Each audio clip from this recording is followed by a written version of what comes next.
네, 김정은 북한 국무위원장이 집권 후 처음으로 신년사 없이 새해를 맞았습니다. 대신 전원회의 결과로 대신했는데요. 북한의 새로운 길은 경제 건설을 지속하면서도 군사력 강화로 난관을 뚫겠다는 정면 돌파였습니다. 네, 한편 전원회의 결과 보도에서 남북관계라는 단어는 한 번도 등장하지 않았습니다.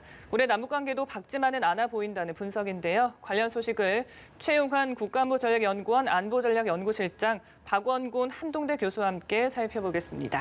네, 어서 오십시오. 안녕하세요. 예, 새해 복 많이 받으십시오. 새해 복 많이 받으십시오. 네. 어제 새해 첫날 많은 분들이 아마 김정은 국무위원장의 신년사 언제쯤 나올까 이제나 저제나 기다렸을 것 같습니다. 하지만 없었습니다. 집권 후에 처음으로 육성 신년사를 들을 수 없는 그런 일이 벌어졌는데 아마 4일간 진행된 전원회의 그 결과로 대체한 거 아니냐 이런 분석이 나옵니다. 생략한 이유는 어디 있다고 보십니까? 일단은 이번 그 전원회의가 굉장히 이례적이었다라는 걸 좀 살펴볼 필요가 있을 것 같습니다. 이렇게 여러 날 진행한 것도 굉장히 오랜만이었었고요. 그리고 사전에 공개를 하고 한 것도 굉장히 이례적이었었고, 그리고 1년에 2번 하는 것도 굉장히 오랜만의 회의였었습니다. 그만큼 북한이 지금 상황을 엄중하게 보고 있다라는 의미일 테고요. 그리고 그 김정은식의 파격이라고 생각할 수도 있을 것 같습니다. 그리고 이제 올해 상황이 작년이나 재작년하고 좀 달라서 굉장히 유동적인 상황이기 때문에 김정은이 스스로 그 육성 신년사를 발표함으로 인해서 자기가 자기 발목을 잡는 그런 것을 피하는 효과도 실제 그걸 기도했는지 모르겠지만 결과적으로 얻을 수 있는 뭐 신년사 생략이 아니었나 그렇게 생각합니다. 예, 네. 박 교수님 어떻게 보십니까? 저도 한 3가지 정도로 정리가 될 것 같은데요. 지금 우리 최 박사님 말씀하신 것처럼 앞으로의 그 융통성을 위해서 좀 본인의 음성을 뺐다라는 게 가능합니다. 왜냐하면 지금 나온 보도에 보면 전원회의 결과예요. 이런 표현들이 있지 않습니까? 날강도 미국, 파렴치한 미국. 본인이 이런 얘기를 하는 것에 대한 부담이 분명히 있을 것이고요. 두 번째는 신년사라는 게 원래 작년, 그러니까 2019년도에 대한 총평이 있어야 되죠. 근데 총평에서 할 얘기가 많지 않습니다. 사실은 원하는 것들 북미 협상도 실패했고 또 제재도 완화해야 되는데 그것도 못 이뤘고 남북관계 어렵고 경제개발 여전히 어렵고 그런 부분에 대해서 본인의 이름으로 본인의 육성으로 얘기하는 것이 부담이 있고요. 세 번째는 결국 우리가 좀 얘기를 하겠습니다만 새로운 길이 없었죠. 왜냐하면 작년 신년사 2019년 1월에 신년사에 분명히 새로운 길을 얘기했는데 명백하게 보여줄 만한 새로운 길이 그렇게 마땅치 않았다라는 고민도 전원회의를 통해서 대신 얘기하게 한 그런 이유다라고 생각을 합니다. 네. 예. 다만 이제 회의 모습이 담긴 영상과 사진이 공개됐습니다. 그런데 김 위원장이 미소를 보이는 그런 모습도 있었지 않습니까? 이런 태도나 표정은 좀 어떻게 보셨어요? 이게 앞에 이제 4일을 했는데 마지막 날 이제 그런 모습들이 좀 보였죠. 저는 이건 상당히 의도적으로 연출된 것이다. 왜냐하면 북한의 모든 매체들은 다 그렇게 연출해서 만들어내는 거니까요. 예. 그 의미는 여유를 좀 보여준 것이다라는 것이고요. 또 하나는 저는 이번 전원회의의 가장 핵심 키워드는 결국 장기전으로 가겠다. 자력갱생을 통한 장기전이거든요. 그러니까 자력갱생을 통해서 장기전으로 가려면 이것이 하루 이틀 만에 끝나는 것은 아니니까 자신들이 준비를 해서 가겠다라는 좀 그런 여유로운 모습을 의도적으로 연출한 것이다. 그렇게 생각합니다. 예, 네. 앞서 저희가 보내드린 리포트 영상을 보니까 예전에 할아버지 김일성 주석이 했던 예, 그런 예. 모습이 비슷합니다. 예전에 한 60여 년 전에 전원회의를 2차례인가 하고 나서 바로 신년사를 하지 않았다고요. 모양도 굉장히 태도나 비슷해 보이고 할아버지를 따라하기라고 볼 수 있습니까? 아마 신년사를 완전히 생략한 것, 그러니까 노동신문 사설이나 이런 걸로 대체한 적은 여러 번 있었는데 완전히 생략한 건 57년 신년사가 처음이자 마지막이었던 것 같아요. 56년에 이른바 그 8월 종파 사건이라고 해서 그 내부의 그 파벌들이 김일성을 축출하고 했던 내부 정치 투쟁이 있었습니다. 그때 8월 전원회의에서 김일성이 쫓겨날 뻔했다가 12월 전원회의를 다시 열고 정리해가는 과정이 있었고 굉장히 혼란스러운 상황에서 57년 첫 신년사가 생략된 경우가 있었거든요. 그만큼 그와 비슷한 상황을 지금 의도적으로 연출하고 있는 거죠. 예. 그러니까 내부 상황을 보면 사실은 김정은이 권력을 완전히 장악한 상태이기 때문에 그만큼의 심각성이라고 해석하기 좀 어렵지만 김정은 입장에서는 그만큼의 심각한 상황을 연출해서라도 지금의 난관을 돌파하고 싶어하는 것처럼 보입니다. 예, 권력을 완전히 장악한 것 같다 말씀하셨는데 전원회의 저런 큰 어떤 당원들, 간부들이 다 모이는 자리 보면 어떻게 권력 서열이라 이렇게 변화를 읽을 수 있잖아요. 이번에도 좀 인사가 있었던 것 같아요. 특히 당 부장급 인사들이 굉장히 많이 물갈이가 됐다고 하는데 어떤 사람이 갈렸는지를 보면 대충 앞으로 어떻게 좀 방향을 잡아가겠다. 그러니까 국내에 할지 대외 정책을 방향을 잡아가겠다. 이렇게 좀 가늠할 수 있지 않을까요? 이번에 바뀐 사람들을 예, 좀 예. 보면 주로 이제 그 세대 교체가 있었습니다. 나이가 많이 들었던 사람들 일부가 이제 좀 다른 사람으로 교체가 됐고요. 예컨대 국가계획 이정하던 로두철 같은 분들이 이제 사라졌고요. 그리고 이제 김정은의 측근들, 그러니까 그 중에 뭐 이번에 무력상으로 이렇게 한 김정관 같은 사람들이 좀 전면에 부각되는 측면이 있었고요. 그리고 군과 관련해서는 군의 정책 역량을 굉장히 제고한 게 눈에 띕니다.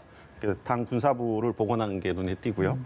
그리고 이제 경제정책 관련된 지도급 인사들을 이제 많이 교체를 했는데 그것들은 이제 전반적으로 이번 그 전원회의에서 이야기한 자력갱생을 통한 정면 돌파라는 그것을 위한 인적 개편의 성격을 굉장히 강하게 띠고 있다고 봅니다. 예, 지금 화면에도 볼 수 있습니다. 이번에 좀 바뀐 인사들 모습인데 박 교수님 눈에 띄는 사람 있습니까? 김여정 부부장이 다시 보이죠. 뭐 지금 선전선동부 제1부부장인데 또 제1부부장이다라고 얘기해서 지금 우리가 생각하기에 조직지도부가 노동당 내에서 이제 가장 핵심 그 부서이기 때문에 글로 옮겨간 것이 아닌가라고 생각이 되고요. 예. 저는 또 외무성 인사들에 대한 좀 변화가 있지 않은가 조심스럽게 예측을 합니다. 우리 최 박사님 말씀대로 이게 참 어려운 게 해임된 사람들은 발표가 안 되고 임명된 사람만 일단 나왔거든요. 근데 예를 들어서 우리한테 잘 알려진 뭐 리수영이나 이영호 같은 그 인물들이 지금 전체 사진을 찍을 때 안방 사진을 찍을 때 들어와 있지 않고요.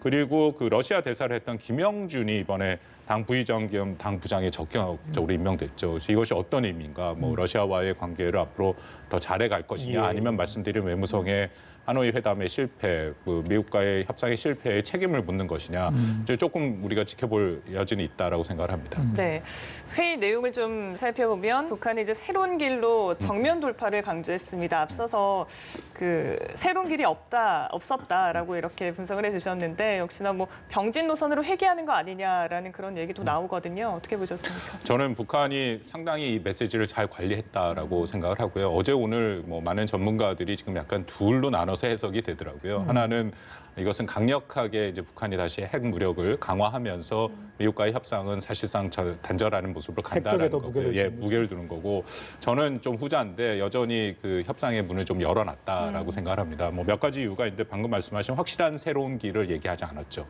왜냐하면 어저께 발표 나오기 전까지 우리가 말하는 확실한 새로운 길이라는 건 이런 거죠. 미국과의 비핵화 협상을 정면으로 중단한다. 라는 표현이 나온다든지 아니면 핵과 대륙간 탄도미사일 모라토리움 유예를 했는데 그것을 완전히 철회한다든지 아니면 핵무기 대량 생산을 한다든지 그 정도 세 가지 표현이 나오면 이것은 북한이 자신들의 갈 이른바 새로운 길을 확실히 천명하는 건데 네. 이 세 가지 표현들이 암시적으로 나왔지만 명확히 나오지는 않았습니다. 더불어서 뭐 자력갱생을 계속 얘기한 것 자체가 저는 자력갱생을 통해서 뭐 일종의 북한이 버티기에 들어간 것이고요. 버티는 과정을 통해서 미국을 압박을 해서 협상을 할 가능성도 여전히 열어놨다라고 판단합니다. 네, 그렇다면 최 실장님께서는 좀 어떻게 분석을 하십니까? 뭐 박 교수님 생각하고 거의 비슷한데요. 이제 그 첫 문장의 자력갱생을 통한 정면 돌파이고 실제 내용의 거의 대부분은 북한 내부 자력갱생에 관한 이야기들, 그 경제 부분에 대한 이야기들이 사실 전원회의에서 논의된 것들의 대부분이었던 것 같습니다. 그것은 이제 우리가 작년 이제 하노이 결렬 이후에 우리는 그 북미 관계 상황이 계속 안 좋고 점점 나빠지고 있고 긴장이 높아지고 있다는 걸 알고 있었지만 네. 북한 내부 주민들 입장에서는 그 상황들을 정확하게 청취하지 못했을 겁니다. 물론 4월 12일 날 김정은이 시정연설을 통해서 입장을 밝히긴 했지만 내부에 전체적으로 총화를 하고 그것을 교양하는 기회들이 그렇게 많지 않았기 때문에 내부를 설득하는 작업들이라는 측면에서도 이번 전원회의가 굉장히 중요했다는 생각이 들고요. 네. 그래서 이제 뭐 주전선은 경제전선이다라고 이야기를 해서 경제에 굉장히 방점을 두고 있고 이것은 그 보도에서도 밝히고 있는 것처럼 자력갱생과 제재의 대결이다라고 이야기하고 있기 때문에 예. 장기전에 대비하고 여기서 자기들이 충분히 버틸 수 있다는 걸 보여줘야 미국하고 게임도 할 수 있다 이렇게 판단하고 있는 것 같습니다. 네. 북한이 과연 언제까지 버틸 수 있을지 저렇게까지 강하게 자력갱생을 주장을 계속 하고 있는 상황 아니겠습니까? 어떻게 보세요? 미국도 제재 관련해서는 좀 물러날 기미는 보이지 않고 있는 것 같은데 국제사회에서 뭐 계속 중국과 러시아가 제재 완화 얘기를 하고 있습니다만은 쉽지 않아 보이는데요. 사실 지금 북한에 가해지고 있는 제재의 수위는 굉장히 높습니다. 그래서 분명히 북한 경제에 타격이 있는 거는 분명하고요. 그건 피할 수 없는 부분이라고 생각을 합니다. 다만 이제 제재가 잘 작동을 하려면 최소한 한 두 가지 조건은 충족이 돼야 됩니다. 대외 의존도가 굉장히 높아야 되고 그리고 그 제재로 인해서 고통받는 목소리가 상층부에 잘 전달되는 정치 시스템이 있어야 되거든요. 근데 불행하게도 북한은 두 가지 시스템이 다 없습니다. 대외 의존도가 그렇게 높지 않은 나라이고 그리고 여론으로부터 굉장히 자유로운 정치 시스템을 가지고 있는 나라이거든요. 그래서 분명히 아프겠지만 그게 죽을 만큼 아프냐를 생각하면 북한은 그건 아닌 것 같아요. 거기에 자신감을 가지고 좀 버텨보겠다고 하는데 사실 북한 경제가 지금 뭐 환율이라든지 식량 가격이라든지 좀 안정적인 편이어서 굉장히 미스테리한 부분이 있긴 합니다. 근데 그러면 아마 그러니까 같은 이야기인데 버틸 만한 어떤 구석이 있는 겁니까? 아닙니다. 영원히 그 지금의 제재를 견딜 수는 없을 거고요. 분명히 그 분수령이 올 텐데 그게 언제쯤일지를 지금 외부에서 가늠하기 굉장히 어려운 상황이고 지금 북한은 버티겠다고 하고 예. 외부에서는 거기까지 한번 밀어붙여 보겠다고 하는 상황이기 때문에 네. 뭐 지금으로서는 어떻게 정확히 말씀드리기 좀 어렵습니다. 네. 김 위원장이 이제 새로운 전략 무기를 곧 목격하게 될 것이다라고 하면서 추가 도발을 예고했습니다. 다만 그 미국의 태도에 따라서 그 강도라든지 이런 걸 좀 조절할 수 있다라는 그런 언급을 하지 않았습니까? 그러면 대화의 여지를 좀 열어뒀다라고 해석을 해야 되는 건가요? 예, 그렇습니다. 저는 그 조건이 계속 달리더라고요. 얘기를 하는데 뭐 강력한 입장을 표명했죠. 뭐 자신들의 확실한 행동을 보여주겠다. 전략 무기도 새로운 전략 무기를 곧 보여주겠다 하는데 그 앞에 이제 많은 부분들이 전제가 달렸고요. 전략 무기라고 표현한 것 자체도 저는 조금은 이 메시지 관리가 있었다라고 봅니다. 왜냐하면 확실하게 더 보여주려면 뭐 예를 들어서 ICBM이라든지 새로운 핵무기를 보여주겠다. 그렇게 얘기를 해버리면 이것은 이제 명확한 메시지가 되는데 전략 무기라고 또 전략 미사일도 아닙니다. 그러니까 무기라는 것은 여러 가지를 포함할 수 있죠. 예를 들어서 잠수함 같은 경우에도 전략 무기라고 우리가 많이 얘기를 하고 네. 또 북한이 작년 5월 이후에 발사했던 여러 가지 신형 무기 체계도 사실 전략 무기라는 표현들을 쓰긴 합니다. 그 때문에 여러 가지 가능성은 열려져 있다라고 보이고요. 곧 보여주긴다 한다면서 맨 마지막에 또 얘기를 보면 이것은 우리의 핵 억제력을 하는 것은 이제 결국 미국한테 달려 있다. 미국에 따라서 우리가 상향 조정할 수 있다라는 표현이 있는데 뭐 이미 보도에 났습니다만 영어 표현에서는 적절하게 조정할 수 있다. 이게 한 단계 낮춰서 표현이 나왔거든요.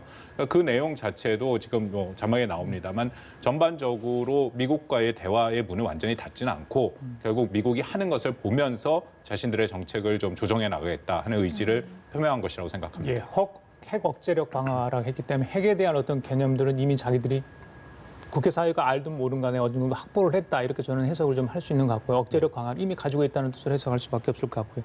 그렇다면 우리 박 교수님 생각하기에 이 새로운 전략 무기는 과연 뭘까? 방금 여러 가지 사례 이야기를 해주셨습니다. 유형은 네. 어떻게 뭐라고 보십니까? 뭐 가장 구체적인 건 결국 ICBM급 미사일인데 우리가 흔히 뭐 지금 두 번의 동창리에 엔진 시험이 있었다라고는 ICBM에 맞는 것 같습니다. 근데 그 엔진 시험이 지금 액체냐 고체냐라는 얘기도 있고 이게 위성 발사냐는 얘기도 있는데요. 방향성은 확실하죠. 고체 ICBM을 만드는 것 그리고 그걸 또 다탄도 미사일을 만드는 것이 북한이 최종적으로 원하는 핵 억지력이죠. 그거는 뭐 북한뿐만 아니라 모든 핵 보유국들이 갖고 있는 마지막 단계거든요. 더불어서 뭐 잠수함 발사 탄도미사일 우리가 SLBM이라고 얘기하는 거 그것도 핵심적인 뭐 그런 이제 종결자라는 표현까지 쓰면서 핵 억제력의 확실한 핵 공격 능력이죠. 공격 능력을 갖는 무기 체계니까 그 방향으로 분명히 갈 수 있다라고 생각을 합니다. 네. 만약에 어떤 형태가 됐든 도발에 나선다면 그 시기나 형태는 좀 어떤 식이 될까요? 사실 북한이 김정은이 제시한 연말 시한이 넘었기 때문에 네. 이제 언제 시작해도 이상하지 않은 상황이 돼버렸습니다. 오히려 지금 상황에서는 어떤 명분을 가지고 어떤 방법을 사용해서 도발할 건가가 더 중요한 쟁점인 것 같아요. 그러니까 북한이 먼저 공세적인 조치를 취해서 미국의 행동 변화를 압박할 거냐. 그렇게 할 때 이제 북한이 상당한 위험을 감수해야 되는 거죠. 네. 근데 이제 미국이나 혹은 한국이 자기들이 이야기했던 연합훈련을 실시할 때쯤 그것을 명분 삼아서 자기들이 선언했던 모라토리움을 깨는 조치를 취할 거냐 이런 것들은 좀 고민이 필요할 것 같습니다. 아마도 짐작을 한다고 하면 처음에는 저강도 조치를 취하면서 미국을 자극을 하다가 예. 그것이 자기들이 생각한 어떤 적절한 명분이 주어진 시점에 새로운 도발을 취하지 않을까. 그게 상황이 정말 붕괴됐을 때 북한이 그 다음 판을 생각한다면 그렇게 접근하는 게 저는 합리적일 거라고 생각을 합니다. 예, 자 미국도 아마 김정은 위원장의 신년사 나온다면 어떤 내용일지 궁금했을 것 같아요. 트럼프 대통령과 폼페이오 국무장관 그 즈음에 이야기를 많이 했습니다. 그런데 생각보다 또 이것도 수위 조절하는 느낌, 항상 좋은 관계라고 하니까요. 뭐 약속을 지킬 것으로 기대한다고 계속 믿고 있다 이런 이야기만 합니다. 정말 미국은 정말 그러고 있는 건가요? 어떻습니까? 폼페이오 장관과 트럼프 대통령이 전원회의 결과가 나온 이후의 발언들이 나왔죠. 당연히 그 관심을 갖고 지켜봤을 것이고 폼페이오 장관이나 트럼프 대통령의 발언도 상당히 절제됐습니다.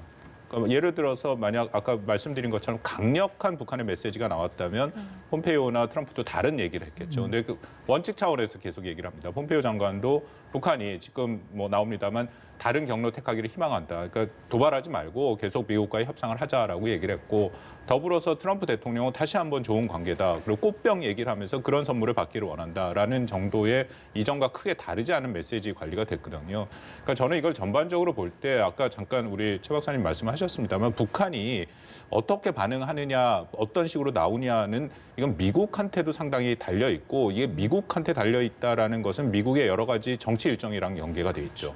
그러니까 지금 11월 대선이 있습니다만 현재는 또 탄핵 국면이거든요.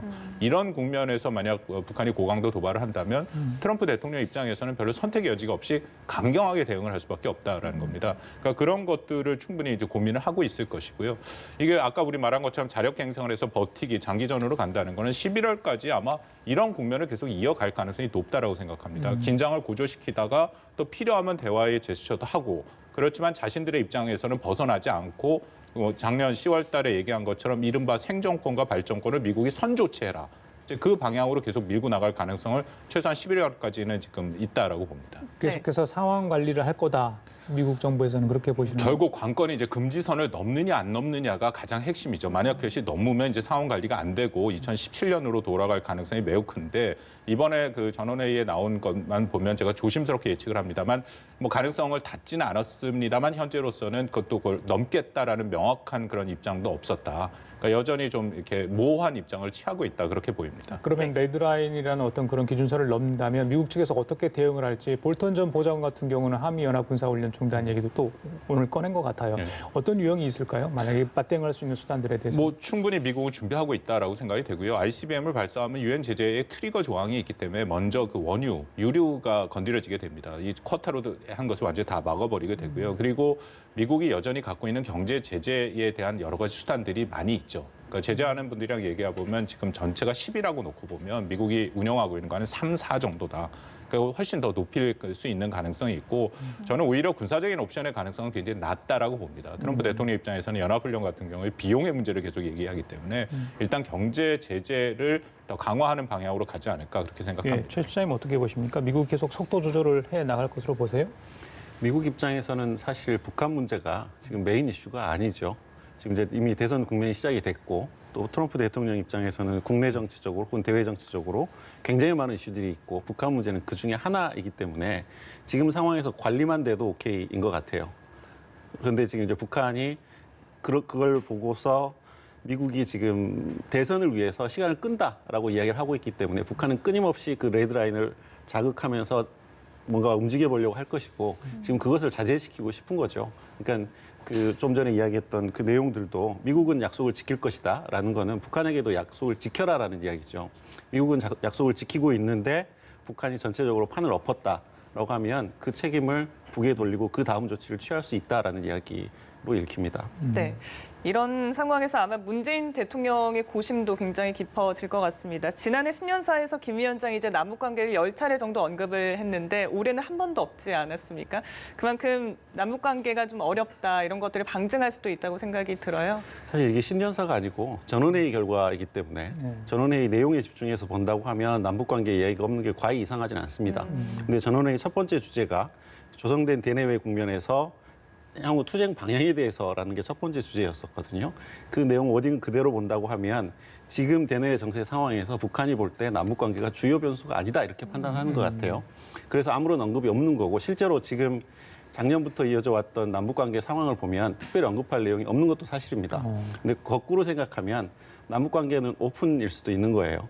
그러니까 지금 남북 관계에 대해서 심각하게 비난을 하거나 혹은 남북 관계에 있어서 어떤 부정적인 언급이 없었다는 것 자체가 오히려 지금으로서는 오히려 상황은 오픈이고 북미 관계든 북중 북러 관계든 대외 관계가 변하면 남북 관계도 바뀔 수 있다라고 관측할 수도 있을 것 같습니다. 예, 통일부도 전원회에서는 남북 관계에 대해서 관례적으로 이야기를 하지 않았다고 이렇게 어제 이야기를 한 것 같습니다. 그럼에도 불구하고 이 신년사가 없었기 때문에 올해 남북 관계는 좀 이전, 그러니까 작년 하반기와 좀 달라져야 한다 이런 얘기 많이 나오는데 역시 변수는 북미 대화, 북미 비핵화 협상 아니겠습니까? 뭐 안타깝게도 남북 관계가 조기에 뭐 정상화되기는 저는 거의 불가능하다라고 생각이 들고요. 특히 뭐 통일부에서 그 보도 자료로 그 돌렸더라고요. 저도 뭐 받아봤는데 뭐 맞는 얘기 합니다. 전원회의 자체는. 그렇지만 이번 전원회의는 굉장히 특수한 전원회의였고요. 그렇죠. 그리고 대내 환경 조성에서 대남 문제가 논의가 안 될 수가 없죠. 발표가 안 됐을 가능성은 있지만 더군다나 이 전원회의의 순서를 보면 하나, 둘, 셋 쭉 해서 신년사의 순서를 맞춰갔거든요. 맨 마지막에 대외 정책이 대남 정책이 얘기가 됐을 가능성이 있는데 저는 뭐 좀 안타깝지만 의도적으로 뺐다. 의도적으로. 네, 그래서 이제 한국에 대해서 남한에 대해서 그래서 배제하겠다라는 뭐 의지를 명확히 밝힌 게 아닌가. 부정적인 의미로 부정적인 의미죠. 예, 그렇다라고 생각합니다. 다른 긍정적인 해석할 수 없을까요? 방금 우리 최 잠깐 그런 뉘앙스로 언급해 뭐 주셨는데. 지금으로서는 북한이 이미 작년 4월 달에 시정 연설을 통해서 남한에 대한 입장을 분명히 규정을 했죠. 오지랖 넓은 중재자 촉진자 역할을 하지 말아라라고 얘기를 했고 그다음에 이제 요구한 것은 분명히 미국과의 이런 공조를 깨고 또 국제 제재에 상관없이 개성과 금강산을 해라라는 것이 아주 명확한 북한의 조건입니다. 근데 한국 정부가 지금 그걸 할 수가 없죠. 그렇다면은 앞으로도 북한이 원하는 그 수준이 맞춰지지 않는다면 북한은 한국에 대해서 철저한 배제로 갈 수밖에 없다. 그렇게 갈 것이라고 예상을 합니다. 그럼 저는 계속 저희 정부는 기다리는 수밖에 없습니까? 지금 작년 그 하노이 이후의 상황에서는 사실 그 북미 관계에 굉장히 북한도 그렇고 미국도 그렇고 집중하는 상황이었었기 때문에 남한이 거기에 끼어들어서 뭔가를 할 수 있는 역할 공간이 굉장히 작았었고요. 그리고 이제 북미 관계가 직접 협상에 들어간 상황에서 저희 정부 입장에서는 의도적으로 전략적으로 반발 떨어져 나온 측면도 있었습니다. 근데 이제 올해 상황은 작년하고 달라서 훨씬 더 유동적이기 때문에 예. 네. 한국이 어떻게 하느냐에 따라서 또 달라질 수 있다고 생각합니다. 알겠습니다. 지금까지 최영환 국가안보전략연구원 안보전략연구실장 박원곤 한동대 교수였습니다. 오늘 네. 말씀 잘 들었습니다. 고맙습니다. 감사합니다. 감사합니다.